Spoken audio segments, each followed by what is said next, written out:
I'm about to set up my final renders. I noticed that my light's looking a little dim, so I selected my AI Skydome light in my outliner. And over here in my attribute editor, I'm just going to turn the intensity up a little bit. Let's try like a 1.5, and that should just give me a little more brightness. This isn't really a lighting demo, so we're just going to go with it. Now, with that taken care of, the big window we're going to need is in the Windows menu, Rendering Editors. We're going to examine the Render Settings window. In the Render Settings window, when I open it up, I should see a bunch of tabs across the top. The first one is the Common tab. The Common tab is where we'll take care of our image size. And then over here is the Arnold Renderer tab. And the Arnold Renderer tab is where we'll take care of our quality. So in this video, I will focus on the Common tab. Yours probably opened up looking like this. So you see File Output. We're going to ignore all of this stuff for now, and we'll get to that in the next lesson when we need to do more than one render for a project. I know in this one we're doing 2. That's okay. 2 isn't as many as the 96 you'd need for an animation. So we're going to skip File Output, and we're basically going to twirl everything up until we get to image size. In image size, you'll see that it starts with presets, and these presets are really intended for film and television, and most of them are very, very old.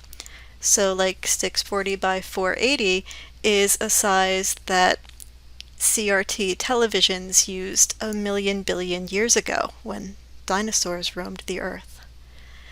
So generally these days we stick with this HD range, and HD 1080 is considered to be a full-size high-definition image. As soon as you change your image size, you will see that your render view starts re-rendering and that your render will take considerably longer. That's normal. The more pixels you have in an image, the longer it's going to take to render.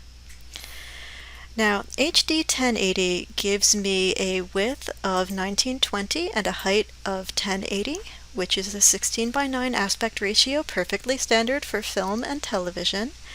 If you are more of a social media person or are looking for an image that you can share on your cell phone, that's going to be a different aspect ratio.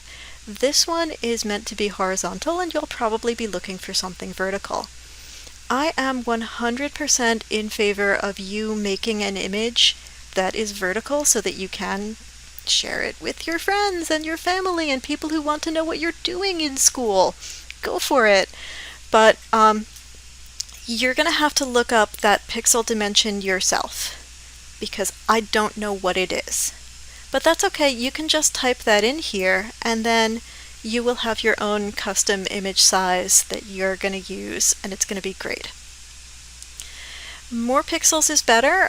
If you want a little shortcut and you do like using presets, come down here and use a letter size. A letter size is a standard 8.5 by 11 piece of paper.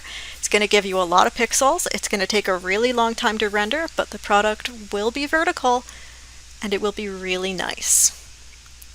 So that's what I'm going to say about image size. For this project, I do want you to render a lot of pixels so you can have a really nice image, but the actual output I'm going to leave up to you. So go ahead, spend some time figuring out what aspect ratio you want and how many pixels you want. You're going to need at least 1,000 in one direction, but you'll figure it out. Okay, take some time with the image size, figure out what you want to do, and then when I come back, we will talk about your quality settings.